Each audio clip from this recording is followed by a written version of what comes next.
agora, então, chegando ao fim desse mini curso, nós vamos tratar das espécies de tributo restante, as taxas e as contribuições de melhoria.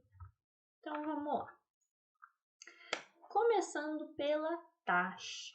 Então, diferentemente dos impostos, que nós vimos que é uma espécie de tributo não vinculado, a taxa ela é um tributo vinculado. Vinculado a quê? Vinculado à ação estatal, né? Então, ela se sujeita a essa atividade pública. Então, o imposto, nós vimos que ele é pago e eu, contribuinte, não sei necessariamente qual é a destinação finalística desse imposto, né? Então, eu vou fazer um pagamento que vai custear toda uma ampla variedade de custos que a administração pública tem com a manutenção geral dos serviços que o Estado presta para a sociedade, né? Diferentemente da taxa, que na hora que o contribuinte faz o pagamento da taxa, essa taxa ela já está com uma destinação específica vinculada para alguma atividade específica. Quem pode, então, cobrar a taxa? A União, os estados, os municípios e o Distrito Federal, tá certo? Então, todos os entes da federação, eles podem fazer a cobrança da taxa desde que cumpra com os requisitos necessários. Qual que é o fato gerador da taxa? Então, a gente tem dois tipos de taxa, né, e dois tipos de fato gerador. O exercício regular do poder de polícia ou a utilização efetiva ou potencial de um serviço público específico, divisível e prestado ao contribuinte ou posto à sua disposição, né? Então, taxa de polícia ou taxa de serviço. Segundo o STJ, como que a gente vai classificar as taxas do poder de polícia? Então, vamos lá. Convém classificar como taxas do poder de polícia aquelas que têm origem, ensejo e justificativa no vigiar e punir, ou seja, na fiscalização, que é o interesse iminentemente estatal, reservando a categoria das taxas de serviço para aquelas que se desenvolvem em função do interesse do usuário, ante a compreensão de que esse interesse é relevante para definir a atividade como serviço. Então, aqui a gente tem, nos dois casos, uma diferença essencial quanto à especificidade da taxa e a sua diferença do imposto, por exemplo. Qual é essa diferença? A atuação do Estado, a atuação direta do Estado, né? Então, lá atrás no imposto, nós tínhamos como fato gerador uma atividade do particular. Então, o particular adquiriu um carro, o particular prestou um serviço. Aqui, eu tenho uma atividade do Estado, que pode ser no interesse do Estado mesmo ou do contribuinte, mas a atividade ela é do Estado, ela é da entidade, seja o município, seja o Estado ou seja a União. Então, vamos fazer a leitura aqui do CTN no artigo 77. As taxas cobradas pela União, pelos Estados, pelo Distrito Federal ou pelos municípios, no âmbito de suas respectivas atribuições, têm como fato gerador o exercício regular do poder de polícia ou a utilização efetiva ou potencial de serviço público específico e divisível prestado ao contribuinte ou posto à sua disposição. Também, logo em seguida, no artigo 78, nós temos o que é considerado esse poder de polícia. Então, vamos lá. Artigo 78. Considera-se poder de polícia a atividade da administração pública que, limitando ou disciplinando direito, interesse ou liberdade, regula a prática de ato ou abstenção de fato, em razão de interesse público concernente à segurança, à higiene, à ordem, aos costumes, à disciplina da produção e do mercado, ao exercício das atividades econômicas dependente de concessão ou autorização do poder público, à tranquilidade pública ou ao respeito à propriedade e aos direitos individuais ou coletivos. Então, aqui nesse artigo, ele é muito importante para a gente entender esse poder de polícia da administração pública, né, que vai dar ensejo à cobrança das taxas. Como exemplos, e acho que aqui vai ficar mais claro, as taxas decorrentes dessa atividade do poder de polícia, né, vinculada a uma atividade fiscalizatória. Então, nós temos as taxas de alvará ou de funcionamento, né? Normalmente, então, essa taxa ela é cobrada porque a entidade pública precisa ir lá e averiguar se o ambiente, né, ali seja um negócio, seja uma loja, seja uma escola, né, um restaurante, mas se aquele ambiente ali ele tá tudo ok dentro da normalidade para poder funcionar, né? Então a gente tem essa cobrança dessa taxa do alvará. Taxa de fiscalização dos mercados de títulos e valores imobiliários, taxa de controle e fiscalização ambiental, taxa de fiscalização dos serviços de cartório extrajudiciais. Então, aqui, o exercício da atividade estatal, ela é predominantemente fiscalizatória, né? Por quê? Porque nós temos aqui, ó, o interesse público concernente à segurança, à higiene, à ordem, disciplina, costumes, né? Então, é esse exercício do poder fiscalizatório. Já a taxa de serviço, ela será cobrada em razão da prestação de um serviço público específico e divisível, né? Então, são requisitos cumulativos que impõem esses certos limites à cobrança dessa taxa de serviço. E quanto aos exemplos de taxa, então, nós podemos citar a taxa de emissão de documentos, taxa de coleta de lixo, taxa de licenciamento anual de veículo.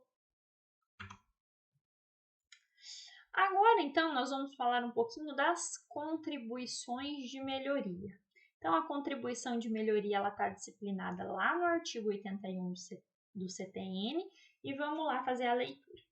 A contribuição de melhoria cobrada pela União, pelos estados, pelo Distrito Federal ou pelos municípios, no âmbito de suas respectivas atribuições, né? Então, eu verifico aqui já que ela é um tributo que pode ser cobrado por todos os entes, é instituída para fazer face ao custo de obras públicas de que decorra a valorização imobiliária, tendo como limite total a despesa realizada e como limite individual o acréscimo de valor que da obra resultar para cada imóvel beneficiado.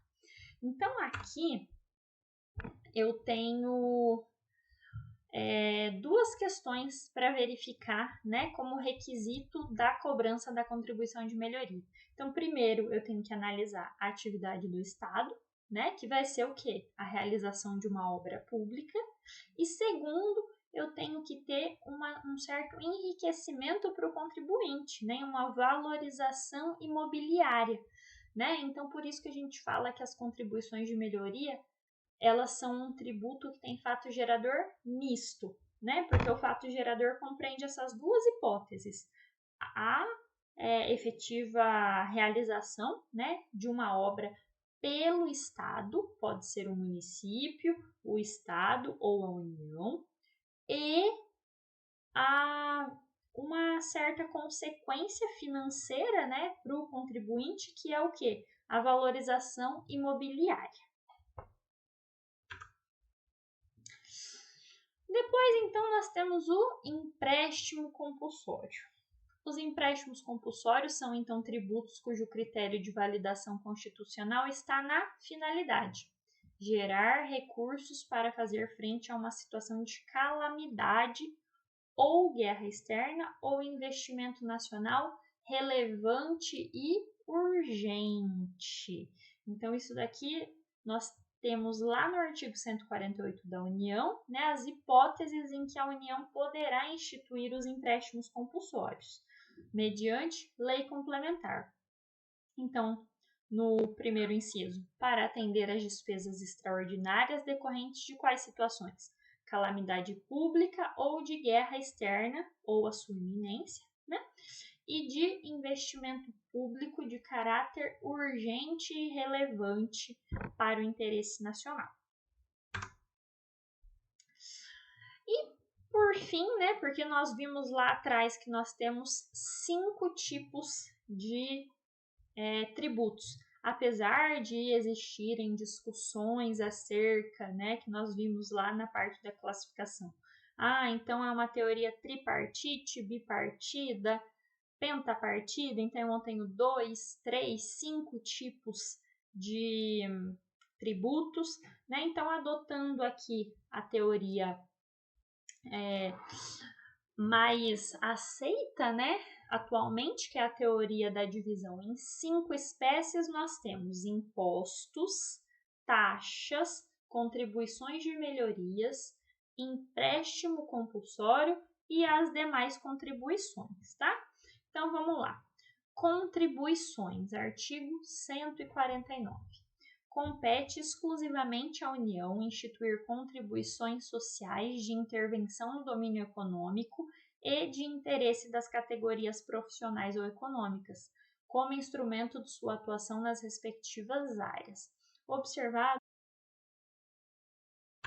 Quando eu falo das contribuições, então, elas são uma espécie de tributo diferente tanto do imposto quanto das taxas, né? Então, lá no imposto, nós vimos que o imposto ele é um tributo não vinculado. O que isso significa mesmo? Significa que, ao realizar aquele pagamento, o contribuinte ele não está fazendo o pagamento direto de algo específico, né? Então, novamente, eu não estou fazendo o pagamento da carteira da escola, da merenda da escola, do médico do hospital. Não, ele é um recurso que ele vai ser destinado, né, para toda essa manutenção aí dos serviços que o Estado presta, mas o contribuinte, na hora de realizar o pagamento, ele não sabe efetivamente para onde aquele recurso será destinado, né? Vai ser destinado dentro ali de alguns parâmetros pré-estabelecidos, inclusive seguindo requisitos legais, mas eu não tenho essa informação na ocasião que eu faço o pagamento do tributo. Já as taxas, elas são vinculadas. Então, na hora que eu faço o pagamento de uma taxa, eu já sei qual vai ser a atividade estatal referente ao pagamento daquela taxa. Eu já pago a taxa sabendo qual que é a destinação dela, qual vai ser a atividade que o Estado vai me fornecer diante do pagamento dessa taxa. Quando eu falo das contribuições, elas estão sim vinculadas, mas não a determinado contribuinte, e sim a um grupo de contribuintes, né? Então, determinado grupo faz o pagamento dessas contribuições e ele vai ser revertido em favor do grupo como um todo e não meu. Então, eu, Pamela, eu fiz a minha contribuição, eu fiz o pagamento da minha contribuição. Eu não vou ver esse valor sendo revertido em um serviço exclusivamente para mim, né? Eu não vou ter uma taxa, um fornecimento de uma guia, uma taxa, uma aprovação, uma licença diretamente vinculada ao meu nome, mas sim, eu vou ter uma contraprestação naquela área. Qual é o exemplo? Aqui a gente pode falar da contribuição social, né, para o custeio do sistema de seguridade social. Então, quando eu tenho a minha contribuição social descontada, né, eu vou fazer o pagamento lá da contribuição do INSS. Essa contribuição ela vai sim ser revertida em meu favor, né? Apesar de não ser só em meu favor, mas sim em favor de todos os integrantes desse grupo, aí que nesse caso são os pertencentes ao grupo da Seguridade Social. E quais são as subespécies, então, das contribuições? Eu tenho as contribuições sociais, as contribuições de intervenção no domínio econômico, contribuições de interesse das categorias profissionais ou econômicas e as contribuições de iluminação pública. Infelizmente, nós não temos tempo para entrar em todas elas, né? Nem é o objeto do curso, e só o tema das contribuições demandaria um curso específico.